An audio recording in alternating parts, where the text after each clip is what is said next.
They're going.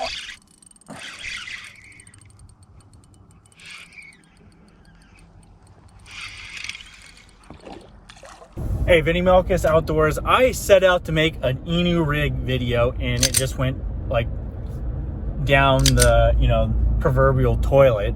So I went to a pond.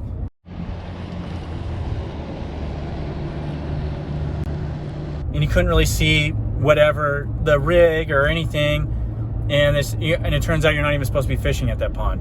Like, you look at the thing, there's it says it's like elderly and children, which is cool. That's fine, catch and release only. But I totally forgot about that. So then I ran and drove like, I don't know, 20 miles to a stream because I was like, oh hey, I'm gonna go do this with trout. And then you'll see me because I'm gonna just go and throw the video up. I drive all the way down there, and it's like, hey, you can only fish Monday, whatever, Tuesday, Thursday, Friday, flies only. I'm like, what kind of weird? It's a hatchery. They're hatchery trout. What does it matter? And I'm not even keeping them. So I went and took a couple casts at least to look at the rig and see how the fish reacted to them. And yeah, I'll post that up there because you can see. You'll see me running, and you'll see these fish reacting to it. So I think the Inu rig will do well on trout. I could see them reacting to it. I think I'll do even better on native trout, to be honest. And especially if you use like a thinner worm, I think that like a real thin robo worm. The thing is, when you're in the cold water, it tends to constrict the plastic, so you're not getting as much movement. So you want that thinner worm there. And if you could come up with, you can modify it a little bit. I think it's gonna be deadly on trout. And I could, you could see a little bit of their action. Granted, they're hatchery trout. But if you're fishing around where there's natives, I think it's going to be even more deadly. Done right. Anyway, so then I was like, well, I guess I'm going to head to Table Rock and go to the big rock. And of course, go down there. It's sunny. Then all of a sudden the clouds roll in. But where I was at, I could not graph any fish hardly. There's just nothing going on. Hardly any bait at this end of the lake. And I've never seen it like that at Table Rock. Of course, it's been beaten like a redheaded stepchild. The thing has been pounded. There's still, like, it's a weekday. There's guys, boats everywhere. And even on this end of the lake, I just imagine what it is on the other end of the lake. But still, I'm going to throw some video on there, because what I did is I was like, well, the water temperature's 60 there. It's incredible. It's incredible at this time of year. They have that anywhere from 57 to 61. So I grabbed the blade bait with a spinning rod to the bane of my existence, because it kept the back hook. Could probably go over that a little bit. You can change out back hooks, which I didn't do today because I just didn't have that much time and I didn't feel like it. So you don't get hooked up on the back hook on a blade bait when you because the blade bait's one of my favorite baits to throw. It really is. But some of them are prone to get that back hook on there. Anyway, threw on blade bait, threw a little bit of a little glide bait. Finally, there's some fish back in these coves. Caught one on a glide bait, which we'll throw up here, and then the blade bait. But anyway, that is it. It's a cluster. So I'm just posting this thing so you can see a few fish catches and maybe understand a little bit of the Inu rig, because it is effective. It's going to take a little bit of refinement on us as anglers' parts to actually utilize it. Will it be an effective tournament lure? I doubt it. It just doesn't seem. I think there's a lot more applications of other finesse techniques. My opinion on it's evolving. So, but I could see it on a sight fishing tournament. I could see it just picking off one or two sight fish. Sight fishing, to me, seems like where I'm going to apply this at this moment, whether it be trout, bass, whatever other predatory fish.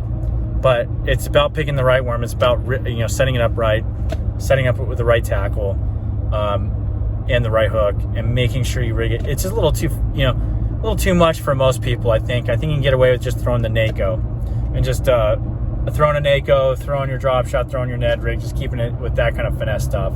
I mean, I don't think you're going to have to go into I don't think the Inu rig is going to be like this wave of Cinco-ness like you did, or a Sammy back in the day. But anyway, peace out. Here's the footage. Like, subscribe. Talk to you later.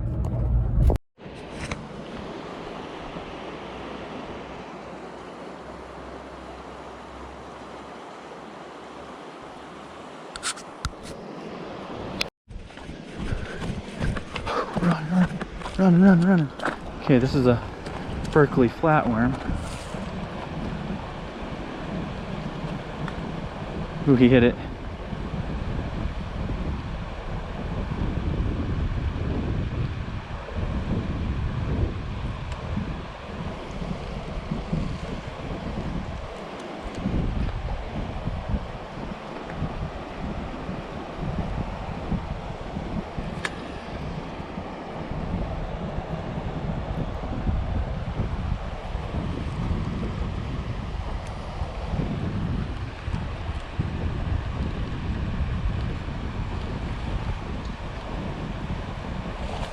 Oh, we gotta go.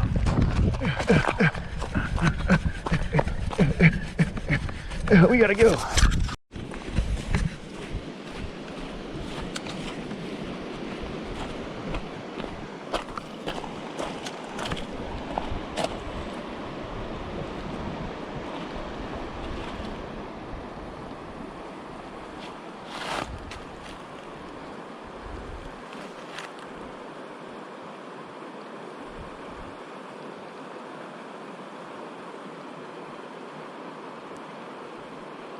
Look at him.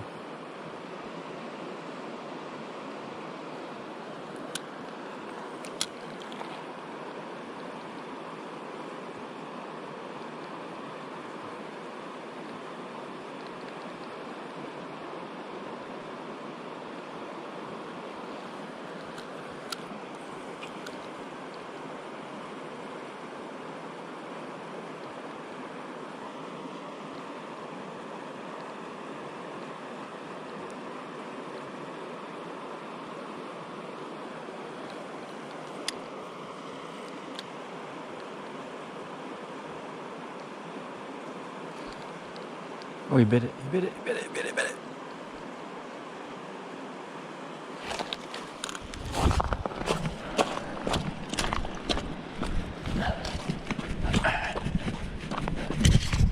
All right, we're out here on the rock, man.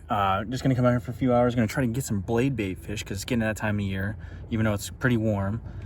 So I'll probably I'm gonna throw a couple different blade baits. I'm gonna show you how I do it. Maybe throw a glide bait here and there. It seems pretty interesting, but right now it's super calm. Like I said, it's unseasonably warm, but we're gonna go out there and do it. Get prepared for winter fishing.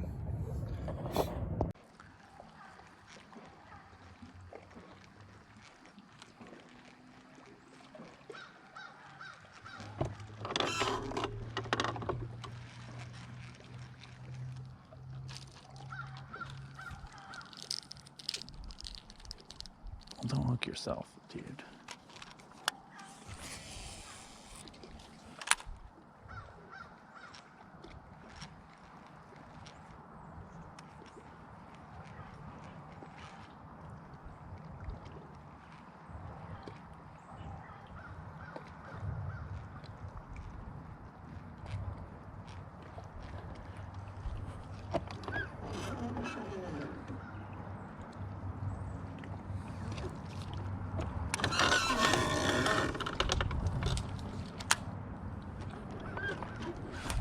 Whoa, got him.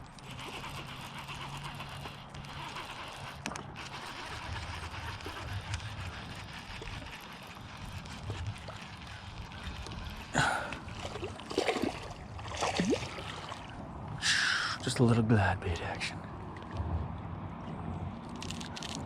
A little spot.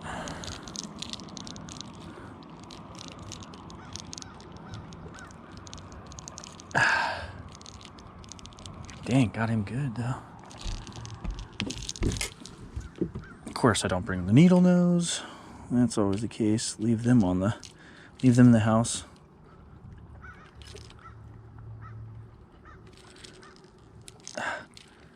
And these ones are rusted. Like, you would not believe these pliers.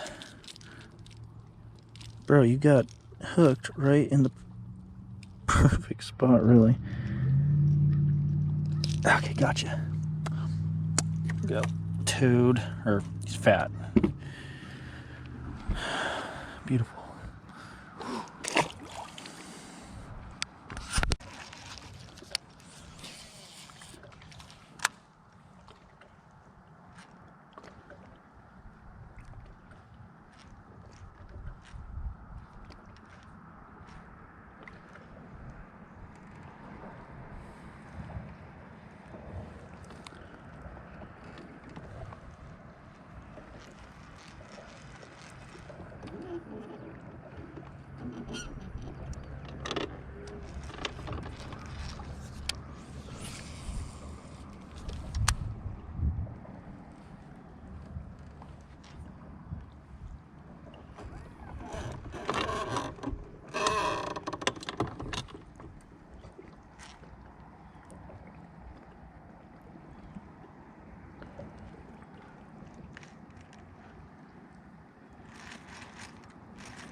There we go.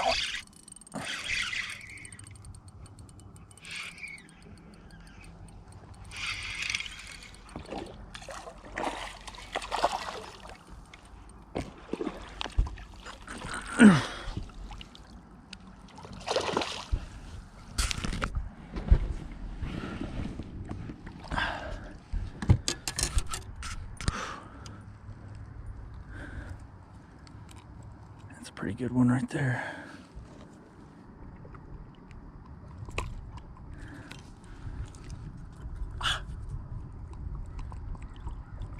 Finally, that little hook hooks the fish, but it's already after he's out of the water.